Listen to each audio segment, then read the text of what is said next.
ब्राह्मण आपके जन्म से लेकर के मरने तक आपके काम आते हैं। कोई संस्कार कराना है ब्राह्मण चाहिए, दुर्गा पाठ ब्राह्मण चाहिए, महामृत्युंजय ब्राह्मण चाहिए, मरा गिरा है ब्राह्मण चाहिए, ब्याह शादी है ब्राह्मण चाहिए, श्राद्ध है ब्राह्मण चाहिए। जो जन्म से लेकर मरने के बाद तक आपके काम आता है, उस ब्राह्मण को दक्षिणा निकालने में तुम्हारे प्राण निकलते हैं। विचार करके देखना। आज अरे तुम्हारे जेब से बड़ा नोट निकल के चला गया, तुम्हारा कुछ घटने वाला नहीं है। इतना तो पान तंबाकू खाकर फेंक देते हो। ब्राह्मण कभी न, गृहस्थ ब्राह्मण न भिक्षा मांगता है, भीख तो मांगना बहुत दूर की बात है। गृहस्थ ब्राह्मण भिक्षा भी नहीं मांगता। जो लोगों ने यह कहा कि ब्राह्मण का धन केवल भिक्षा, गलत। ब्रह्मचारी और सन्यासी भिक्षा मांगते हैं, गृहस्थ ब्राह्मण आज तक कभी वशिष्ठ को भिक्षा मांगते हुए सुना है आपने? गृहस्थ ब्राह्मण कभी किसी के घर में भिक्षा मांगने नहीं जाता।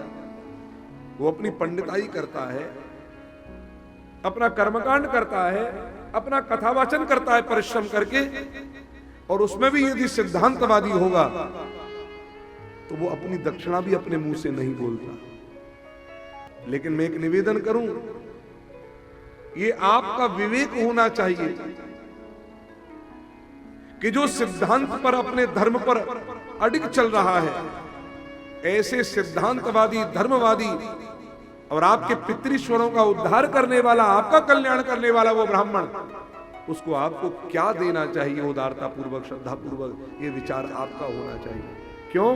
जब 2 घंटे गायक भजन गाने वाला आकर के आपसे 7-7 लाख 8-8 लाख रुपए लेकर 2 घंटे में चला जाता है, और 8 दिन 7 दिन कथा करने वाला ब्राह्मण, उसके लिए आपसे निकालने में भी प्राण निकल रहे होते हैं। आप विचार करके देखें पहले। सिर्फ 2 घंटे कथा कर भजन करके जाने वाला ले जाता ही नहीं ले जाता, लेकिन तुम्हारे पूर्वजों का उद्धार करने वाला कोई आया है, कोई आता है, या कोई आएगा भविष्य में, या तुम्हारा कल्याण करने वाला कोई आएगा।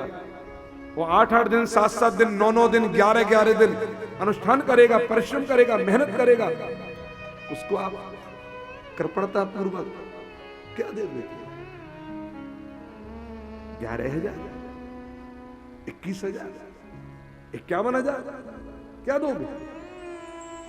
और यही कारण है, ये भी एक कारण है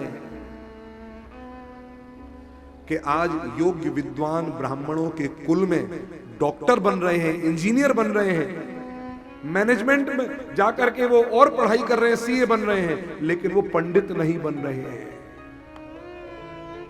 ये भी एक कारण है, क्योंकि भरण पोषण का दायित्व तो समाज के ऊपर जिस पर था और जिसके ऊपर है, उसने अपना समाज पर अपना दायित्व तो नहीं निभाया।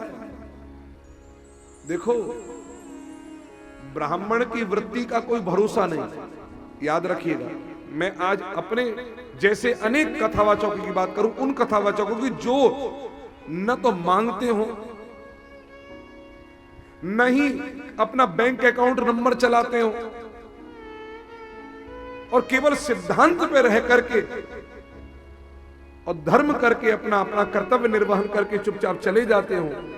ऐसे कथावाचकों की और ऐसे कर्मकांडियों की बात भी मैं कर रहा हूं आपसे, उनकी बात कर रहा हूं, मैं व्यक्ति विशेष की बात नहीं कर रहा।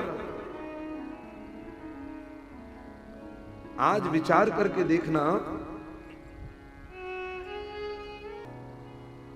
उनकी वृत्ति आकाशीय वृत्ति है। आकाशीय वृत्ति, आकाशीय वृत्ति जानते हो?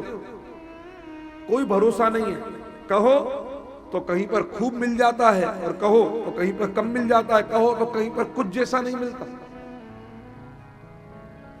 तो एक व्यक्ति बोला, महाराज ऐसे तो हम नौकरी पेशे वालों की भी, मैंने गलत। नौकरी पेशे वालों को यह तो पता है कि महीने में मेरे पास इतना रुपया आना है,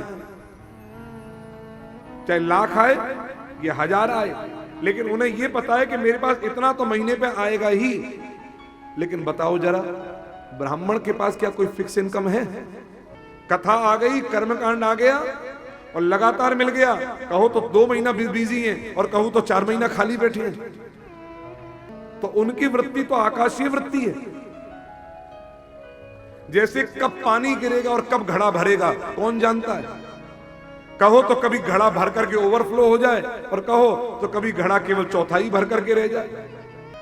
ऐसे सिद्धांत पर रहने वाले ब्राह्मणों का पोषण करना ये समाज का दायित्व है, जो आपके पूर्वजों का उद्धार करने के लिए आगे बढ़ते हैं और आपसे कुछ मांगते तक नहीं है। ये आपका दायित्व बन रहा है। नारायण, अब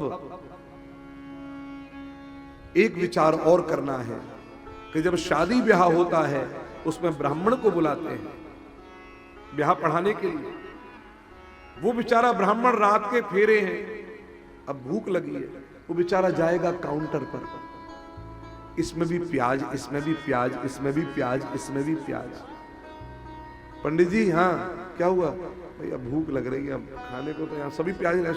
पंडित जी सब भाई एक कहिए पानी पी ले। जिस ब्राह्मण को ब्याह पढ़ाने को बुलाया उसके भोजन तक की व्यवस्था आपने नहीं करी। टेंट वालों का पेमेंट हो जाएगा और लोगों का पेमेंट हो जाएगा, अब ब्राह्मण दक्षिणा के लिए बाद में इंतजार करता रह जाएगा। खाने तक के लाले रख दिया आपने, क्या ये उचित है? नारायण, इसलिए एक बात हमेशा याद रखना, देने वाला भिखारी कभी नहीं बनता, दाता बनता है। और जिसको परमात्मा देने वाला दिल बनाते हैं और देने की सामर्थ्य देते हैं तो उसका भंडार कभी खाली नहीं रहता। वो 2 हाथों से कमाता है और 1000 हाथों से देने की सामर्थ्य रखने वाला बन जाता है।